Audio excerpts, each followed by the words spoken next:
Mom.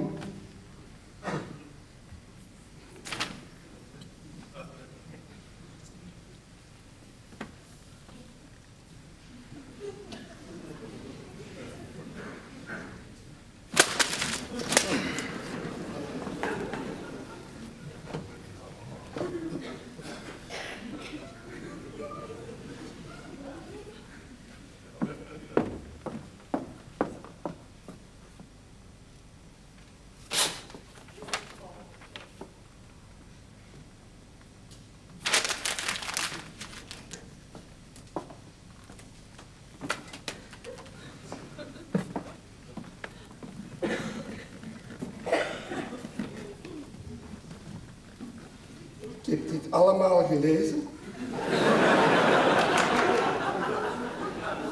Dan weet ik niet of dat dit een honderdste is, of een duizendste, of een miljoenste van wat ik sowieso gelezen heb.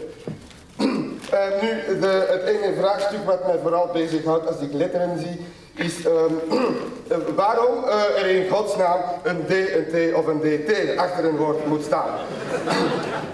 Auditief maakt dat absoluut geen enkel verschil.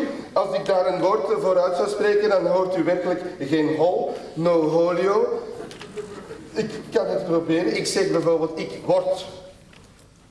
Dan maakt dat dus niet uit hoe dat geschreven is. Als ik schrijf, ik word, en ik doe dat bijvoorbeeld met DT, dan word ik uit mijn functie ontheven en ben ik aan het eind van n'importe quoi.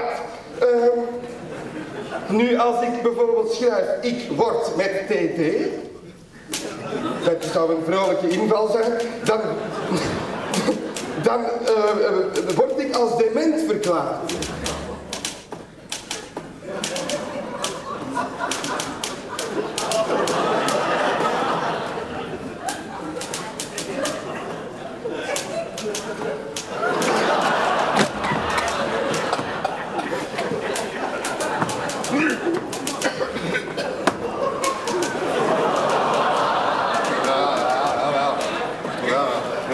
Alles gaat ook zo snel, hè, tegenwoordig.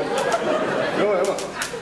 Durf u deur niet uit te gaan, tenzij uw gsm en uw fax en uw semafoon en uw megafoon en uw kabel, internet, televisie en postduif, internetaansluiting bij van. Ze zouden je misschien wel eens kunnen willen bereiken of zo.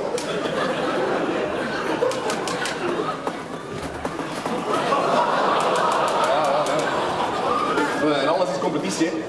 Alles is competitief, hè, tegenwoordig. Tegen wie heb jij geneukt vannacht? Ah, ik heb tegen Chantal geneukt. Ah, je hebt tegen Chantal geneukt. Hij heeft zijn beroemde bekslag gebruikt en ik heb de Pink gedaan. Ik heb de Pink gedaan. En tegen wie heb jij gespeeld vannacht? Ah, ik heb tegen een Wacko People gespeeld. Ah, heb jij iets tegen Koppen? Nee, doe maar.